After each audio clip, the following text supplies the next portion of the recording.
Le projet de loi travail, on l'a lu. Ça nous a pas plu. On est avocat de salarié, on va vous en parler. On va vous détailler les principaux dangers. On a fait des vidéos. Allez, on y va.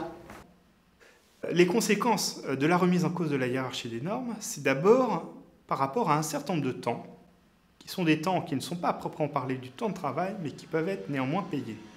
C'est la question des temps de pause rémunérés, des temps d'habillage, ou encore des temps de trajet. En principe, ces temps-là ne sont pas du temps de travail. Cependant, une convention collective de branche ou un accord d'entreprise peut prévoir que l'employeur doit vous les payer. C'est notamment le cas si vous prenez la convention collective de la restauration rapide.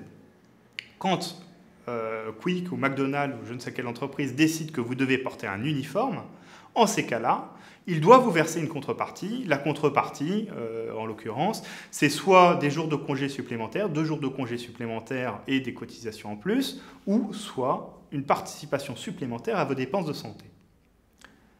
Désormais, par un accord d'entreprise, on pourra déroger en moins favorable à ce que prévoit l'accord de branche. Donc vous n'aurez plus de garantie par l'application de l'accord de branche.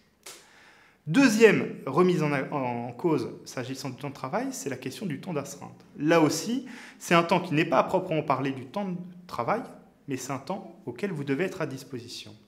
L'astreinte, c'est quoi? C'est par exemple l'informaticien qui peut être appelé sur certaines plages horaires par des clients. Il est chez lui, il attend chez lui, mais par contre, si jamais il est appelé, il doit répondre au téléphone et éventuellement aller intervenir chez un client. Ce temps-là, quand le salarié n'intervient pas mais qu'il doit être disponible, c'est un temps qui doit être indemnisé. Une convention collective de branche ou un accord d'entreprise peut fixer une contrepartie. Mais ce que change le texte, c'est que désormais, par un accord d'entreprise, on pourra aller en deçà de ce qui était prévu par l'accord de branche.